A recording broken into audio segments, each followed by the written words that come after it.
الادین اور 40 دیو۔ بہت عرصے پہلے کی بات ہے، ملک الکمونیا میں ایک غریب اور یتیم لڑکا الادین اپنی ماں کے ساتھ رہتا تھا۔ اس کے پاس ایک کتا تھا جس کا نام جیک تھا۔ الادین کی ماں دن بھر لوگوں کے گھر کے کام کیا کرتی تھی، ان کا گزر بسر بڑی مشکل سے ہوتا تھا۔ ایک بار الادین کی ماں سخت بیمار ہو گئی، نوبت فاقوں تک پہنچ گئی، گھر کے سارے برتن ایک ایک کر کے بک گئے۔ اب گھر میں صرف ایک گائے اور ایک بکرا بچا تھا۔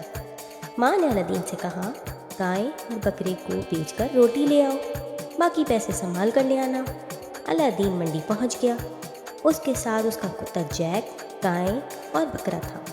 منڈی میں ایک بدصورت بوڑھا اس سے کہنے لگا، میرے پاس جادو کے بیج ہے اور ایک جادوئی قالین ہے جو رباب کے بجنے پر اڑتا ہے، مگر رباب تمہیں خود خریدنا پڑے گا۔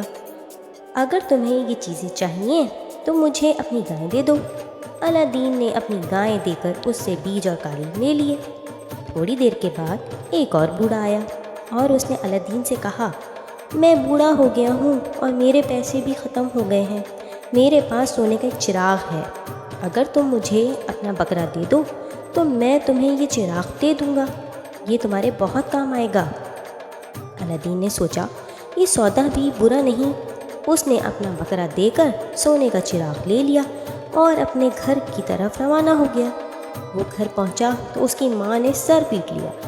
اس نے چراغ اور قالین کونے میں پھینک دیے اور بیج اپنے باغیچے میں، پھر دونوں بھوکے ہی سو گئے۔ صبح جب الادین کی آنکھ کھلی تو اس نے دیکھا کہ اس کے باغیچے میں ایک بہت بڑی بیل اگائی ہے جس میں بڑی بڑی پھلیاں لگی ہوئی تھیں۔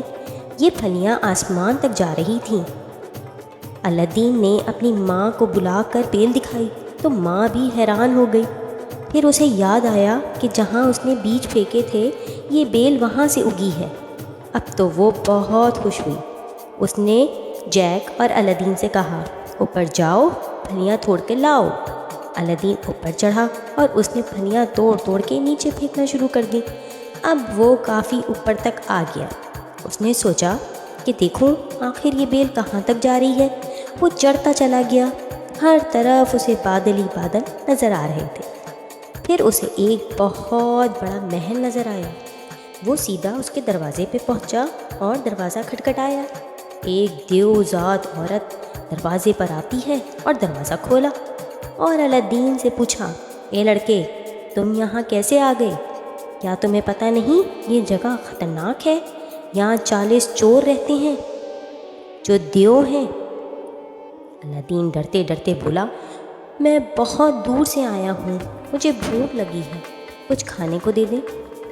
دیوزاد عورت جس کا نام مونیکا تھا اسے اندر لے گئی اور کھانا لا کے اس سے آگے رکھ دیا۔ ابھی وہ کھانا کھا ہی رہا تھا کہ دھم دھم کی آوازیں آنے لگیں۔ مونیکا گھبرا گئی کہ الادین کے پاس آئی اور بولی، جلدی سے کہیں چھپ جاؤ، دیو آ رہے ہیں، وہ تمہیں کھا جائیں گے۔ الادین بھاگ کے ایک کمرے میں گھس گیا جہاں ہیرے جواہرات کے ڈھیر لگے ہوئے تھے۔ دیو اندر آتے ہی چیخنے لگے، آدم بھو، آدم بھو، یہاں کوئی آدم زاد آیا ہے کیا؟